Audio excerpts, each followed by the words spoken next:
Hey guys, it's Godbars here, the self-proclaimed hip-hop historian, and this is the 90th episode of my series where I grab a vinyl from my collection, talk about why I love it, what influence it had, and what its place is in the grand scheme of hip-hop. So for the last classic I'm discussing in this group, I had to do one of the albums that took me way too long to find for a reasonable price, that being Common's masterpiece Like Water for Chocolate. It may just be my perception, but I feel like in recent years I've seen more and more people list B as their top album in Common's discography. And while B is definitely a quality release that's probably become my second favorite Common album over time, I'll definitely find the chance to talk about that album at some point, just not this time around. Today I wanted to share my personal favorite that he has to his name, Common's fourth album here, that came out right after the turn of the century in the year 2000. Through his music, political activism, acting career, and a number of other endeavors, Common has stayed so relevant in the modern age I wouldn't be surprised if an amount of more casual fans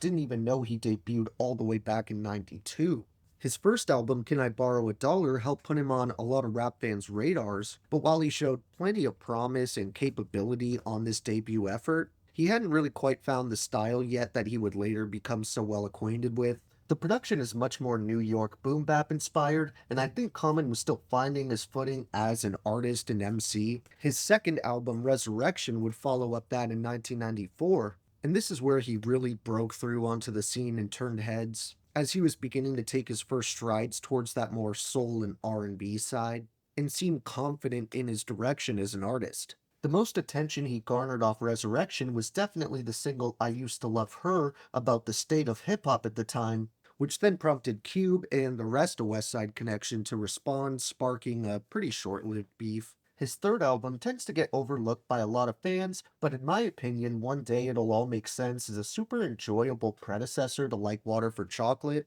and you can hear Common and the other Soulquarian members tinkering around with the sounds that they'd perfect on the following project. The Soulquarians were a relatively loose-knit but extremely influential collective, and just some of the key members outside of Common Sense included Questlove of The Roots, Erykah Badu, Black Star, Q-Tip, Bilal, D'Angelo, Jay Dilla, and I believe the rest of Slum Village as well. I think something all of their work excelled at, especially this album here, is showing that more positive, uplifting hip hop could still be experimental and have teeth and grit without actually crossing over into that grimy territory. I feel a tendency some of the modern discount conscious rappers have is playing it safe with an unimaginative jazz loop where they can then pat themselves on the back for not following the pop trends. Common never talking down or being condescending to other MCs has helped him become one of the only rappers that's almost relentlessly positive and progressive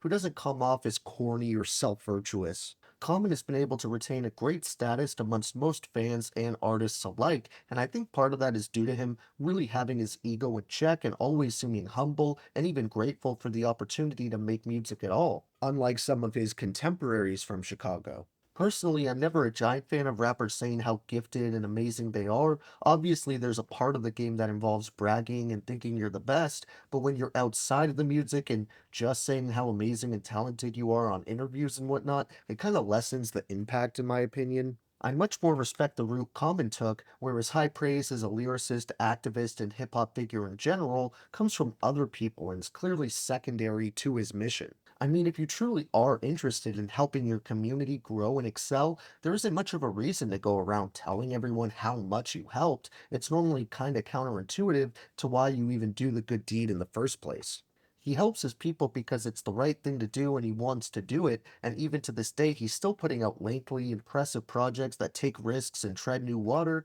which really proves my point about just rapping because it's fulfilling and you have ideas that you want to share. Obviously, he makes a living with it too, but that's just kind of a bonus. If there's one thing you can never accuse Common of, it's not having ideas to share. His projects are usually on the longer side and feature a decent number of tracks, showing he really cherished every opportunity he got to craft an LP and put everything he had into them. There's really no Common album that I've heard where I feel like the project ended prematurely due to a lack of inspiration or direction, and it's honestly the same with the vast majority of his songs. However, with Like Water for Chocolate, he takes this tendency a step further, with most tracks spanning anywhere from 4 to 6 minutes, and a few even hitting the 7-minute mark. The song links mixed with the neo-soul sound he was working with gave this album a kind of progressive quality where the instrumentals will wind and build, and Common really takes his time to flesh out every track and usually give them a well-executed concept that fits in with the LP's themes of Afrocentrism, self-identity,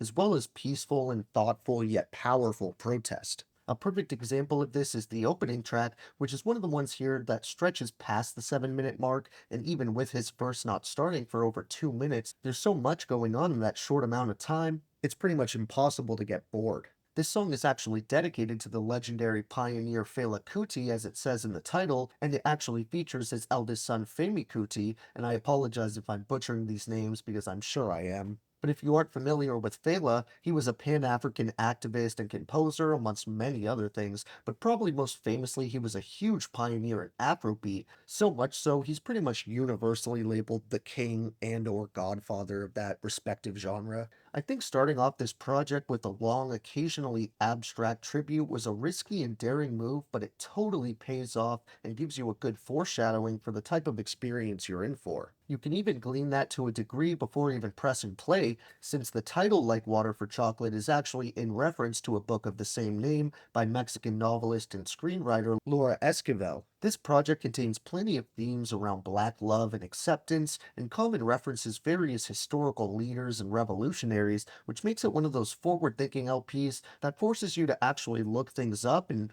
do research to fully understand it. Sonically, there really weren't many, if any, albums doing what this one was at the time, and a large amount of that is due to the bulk of production here being handled by none other than Jay Dilla himself. While he'd already had some pretty notable placements by this time on albums by De La Soul or Farside, I feel like this is where JD was really starting to strike gold with his idiosyncratic beat-making style that was practically never quantized to my knowledge. However, if you were paying attention, you may have noticed I said the bulk and not all the production here, because we have other talented Soulquarian affiliates who contribute or assist with certain instrumentals. These include D'Angelo, Kareem Riggins, DJ Premier, Questlove, as well as other members of the Roots. As you may expect, some of these artists were double threats who also popped up for features on the LP, like D'Angelo as well as Dilla in the form of Slum Village. These high standards are kept for the rest of the guest appearances, which include Vinia Mojica, Roy Hargrove, Bilal, Jill Scott,